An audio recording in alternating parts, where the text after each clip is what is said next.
As pessoas vão saber como você me trata. Eu acho que elas já sabem depois daquela foto.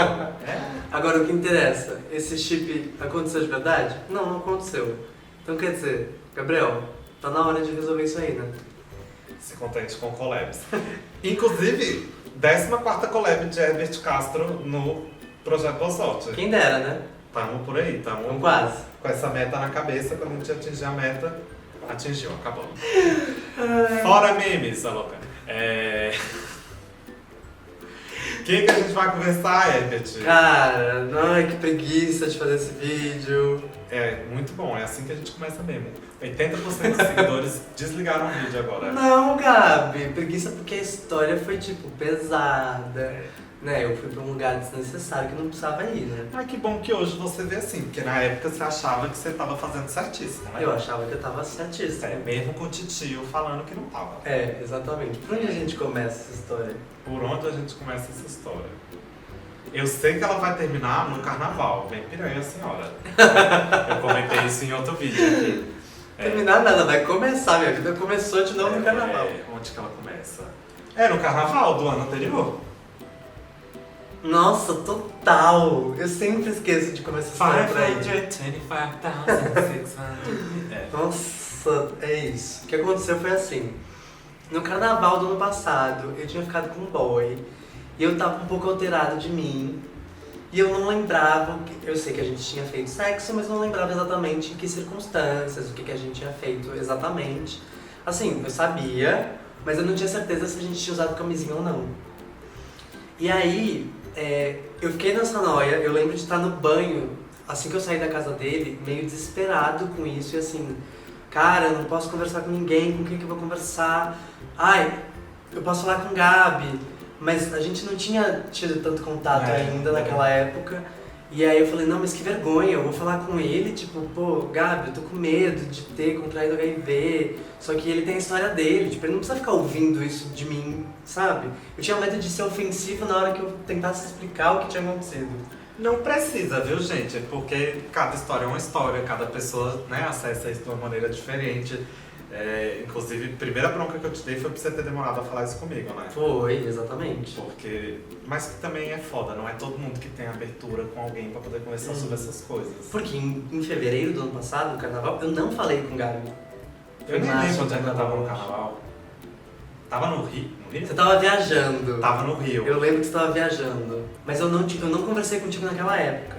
O que aconteceu foi, o tempo passou, eu fui viajar a trabalho, e quando eu voltei de viajar a trabalho, eu fiquei extremamente doente. Tive várias coisas pelo corpo, assim, uma reação imunológica esquisitíssima, dores gastrointestinais, estomatite, aí eu fiz os exames e descobri uma úlcera esofágica, descobri intolerância à lactose depois, um pouco a glúten. Só que assim, quando eu ia no médico, no começo de tudo isso, os médicos mal me examinavam e já falavam, você fez teste de DST? Porque isso aí, eu acho que pode ser HIV, você não acha? E eu já comecei a ficar desesperado. Porque tinha tido essa questão em fevereiro, que eu não tinha ido atrás de PEP. Então, realmente, assim, eu dei uma cagada naquela época, né? Porque se eu tinha na dúvida, era melhor eu ter feito. Mas que é super natural, cara, porque o medo tem a ver com isso, né? Exato. O medo impede a gente de ir atrás dos nossos direitos, de se cuidar. Não, e eu pensava, assim, não, mas como é que eu vou ficar tomando remédio durante 28 dias? Sabe, em casa, como é que isso vai acontecer? E se eu tiver alguma reação, a minha família vai ver, como é que eu vou explicar que eu tenho que tomar esse remédio porque eu me descuidei? E aí eu optei por não tomar. Olha que absurdo e que violento chega essa situação, né? Por causa do preconceito, Por causa do estigma, né? Do medo do que vai sofrer enquanto discriminação, a gente prefere não usar dos nossos direitos para não ter que enfrentar essas coisas. Exatamente. Quem não tá muito bem ligado no que é a PEP, eu vou deixar um vídeo aqui pra vocês ficarem bem antenadinhos e entender o que é, tá? E aí aconteceu que eu tava ficando com um boy há uns 7 meses já, isso depois de ficar doente e tudo mais. E a gente voltou a transar depois de um tempo. E aí foi tudo bem, né? Continuei usando preservativo para penetração, não para sexo oral, admito. Só que até aí eu tinha esquecido e deixado um pouco de lado a questão do HIV. Depois que eu fiz os exames e que deu negativo, o médico colocou, um médico que eu gosto muito, inclusive, colocou na minha cabeça, olha, não tem mais como isso ser HIV, esquece. Vamos cuidar do seu intestino e ver o que está acontecendo. E aí, Herbert estava perdido na vida, desesperado, e decidiu ir atrás de uma ajuda espiritual. Que assim, eu não julgo quem vai atrás de ajuda espiritual, eu acho que eu iria de novo, se eu não soubesse que ia acontecer isso, se eu soubesse que não ia acontecer isso. Mas, e eu também não estou julgando especificamente o que eu procurei, porque eu não vou nem citar qual foi o tratamento que eu procurei.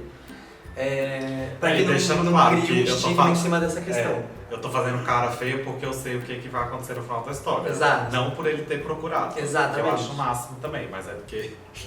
E aí, nesse tratamento que eu procurei, a pessoa virou pra mim e falou assim, olha, tô vendo aqui o problema de intestino que você teve, mas eu vejo um problema de sangue muito grave. Pronto, a minha vida acabou naquele momento.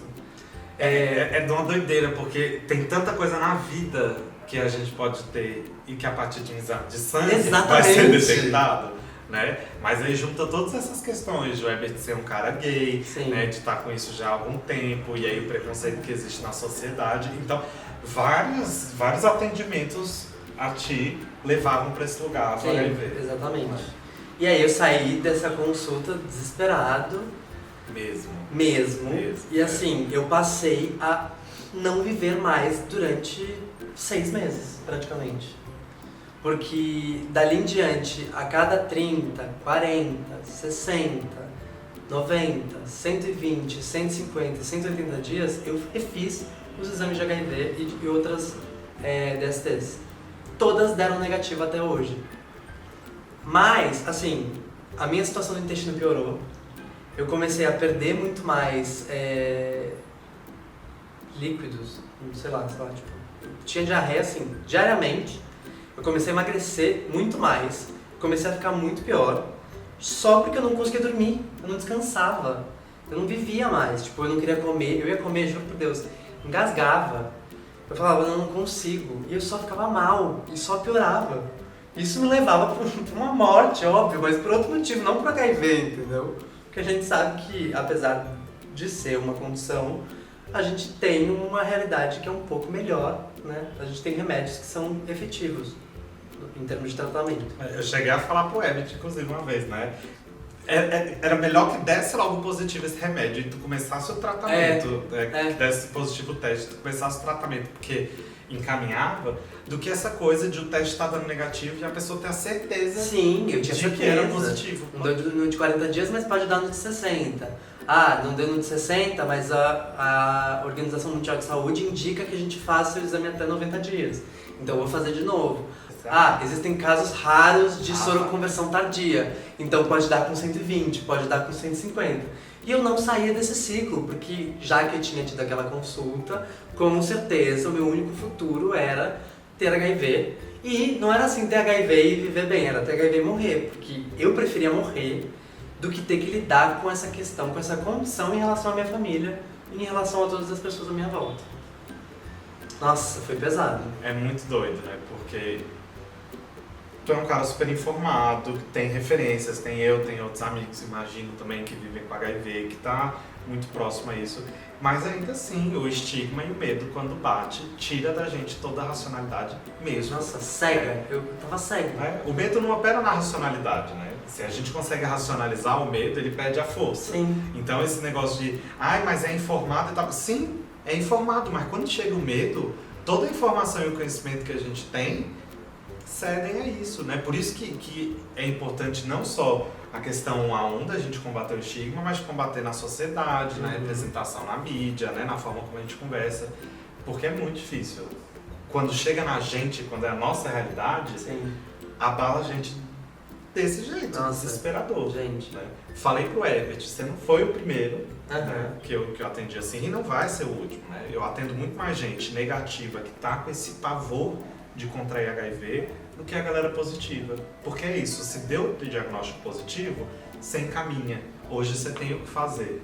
Né? Mas quando a pessoa tá dando o diagnóstico negativo, mas na cabeça remoe esse estigma, né? E fica operando em volta desse medo, eu não tenho o que fazer. né? Aí é coisa pra uma terapia, um psicólogo, uma ajuda. Psiquiatra, que foi o que aconteceu. Eu Aham. comecei um tratamento psiquiátrico porque eu tava com essa ansiedade completamente descontrolada e, enfim, não teve um diagnóstico preciso de isso é alguma doença mental, não, mas vamos tratar a sua ansiedade e ver como você fica. E hoje, depois de muita terapia, depois de muitas conversas, tanto com os amigos, com você, quanto com o meu terapeuta, eu entendi que isso estava numa questão muito mais profunda na minha vida. Então, assim, eu cresci, sim, ouvindo dos meus pais e ouvindo da TV e de todas as representações possíveis que o futuro de quem é gay era ter HIV.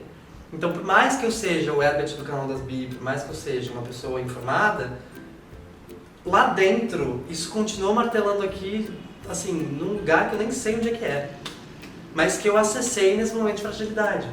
E aí, pra voltar, pra, tipo, segurar de novo, calma, Herbert, tá tudo bem e vai ficar tudo bem, e mesmo se fosse positivo o diagnóstico, ia ficar tudo bem também, né? Mas foi difícil, foi uma barra. Mas que se resolveu.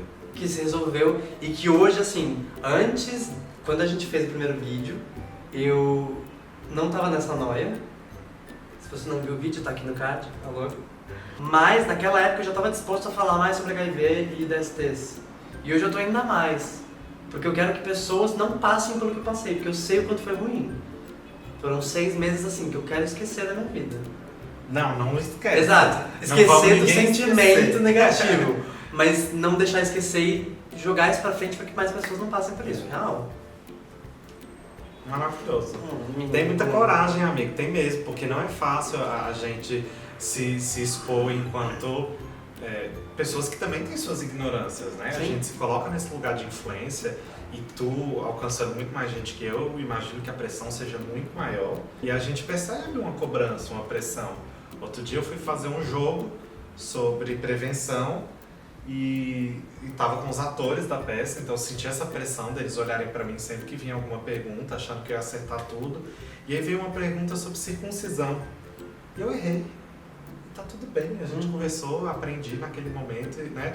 E eu acho legal se quem segue a gente, né, tanto os gãozinhos quanto a galera que veio do canal das Bi, que começa a perceber que a gente também está num processo de aprendizagem, né? Que a gente não se coloca aqui no canal do YouTube num processo top-bottom, né? Tipo, eu falo e vocês ouvem. É um processo de troca, por isso que tem comentário aqui embaixo, né? Pra vocês falarem, passei por isso, nossa, pô, Herbert, obrigado por compartilhar, e a gente conversa com vocês, né? E isso que é o mais legal do YouTube, né? Porque a gente tem um vínculo muito mais verdadeiro, assim, mais fácil, essa comunicação entre a gente e vocês. Mantenham esse vínculo, comentem aqui se já passaram por isso, né? O que estão achando dessa história. Vão lá no canal das Bi, dessa vez acho que não teve vídeo nosso, mas tem um monte de vídeo incrível lá. Então vão lá, se inscrevam, porque essa galera produz muito bem toda semana. Manter o nível de qualidade assim, de produção é fantástico. E cadê? Sigam o Herbert. Sigam, porque Herbert Castro. Porque agora que ele passou, ele tá bem piranha, tá? Então segue, curte umas fotos antigas, dá uns beijos na boca dele. Já que ele não beija, vocês beijam, tá? Eu não consigo fazer isso. O quê? Isso. Baixa o seu. O seu é mais... Mais seco. Se Se inscreve nesse canal maravilhoso que traz convidados incríveis e o Herbert. E liga o sininho de Notre Dame, porque vai que Herbert volta e você pode ser o primeiro a saber, o primeiro a comentar, o primeiro faz essas coisas aí. Chipa esse casal. Não. Mari, não tira isso. Já conhece até a editora maravilhosa das intimidades.